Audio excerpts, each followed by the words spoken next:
Alors que ce soit Socotec Construction ou Socotec Immobilier Durable, on va réaliser des diagnostics. Il y a 2 types de diagnostics. Il y a les diagnostics PEMD, produits, équipements, matériaux, déchets, qui prend la suite du diagnostic déchets, et également des diagnostics ressources. Et ces 2 diagnostics vont pouvoir nous permettre d'identifier des produits, des équipements, des matériaux pour leur permettre d'avoir une seconde vie dans le bâtiment. On réalise aussi d'autres missions, des missions de qualification technique de matériaux qui nous permettent en fait de réaliser une nouvelle fiche technique à un matériau qui aurait perdu la sienne pour pouvoir plus facilement le remettre en œuvre sur des projets de construction. Alors on va être facilitateur sur le sujet du réemploi pour différentes raisons. D'une part parce qu'on peut proposer des missions d'AMO, d'assistance à maîtrise d'ouvrage, à la fois pour identifier des gisements, pour la revente de gisements, mais également pour réaliser cette qualification technique de matériaux qui est importante pour le maître d'ouvrage et pour l'assurabilité de son projet.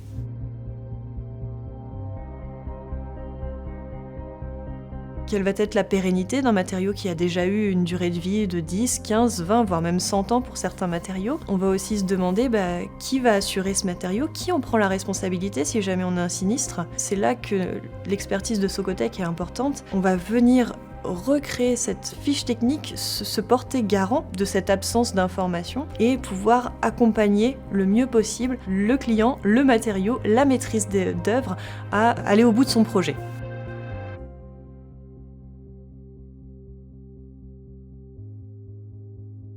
La filière du réemploi, aujourd'hui, elle évolue très vite.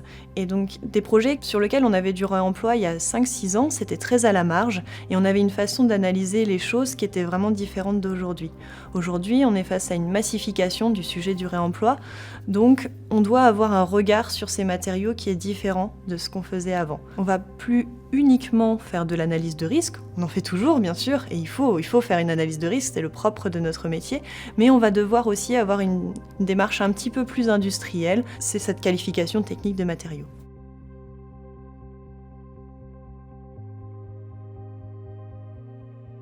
Il y a des matériaux qui sont très facilement réemployables. On avait identifié avec le booster du réemploi une liste de 10 matériaux facilement réemployables, parmi lesquels on avait les faux planchers techniques, les dalles de faux plafond, les moquettes, des sanitaires. Tous ces matériaux de seconde œuvre, ce sont des matériaux sur lesquels on n'aura pas beaucoup de questions à se poser. Mais par contre, il y a des matériaux sur lesquels on a beaucoup plus d'interrogations, tout ce qui va toucher à la sécurité des personnes et les matériaux qui vont toucher au clos couvert, par exemple. S'il n'y a pas notre expertise sur un projet de la sorte, on va se retrouver avec pas assez de connaissances sur le matériau et donc certainement des questions.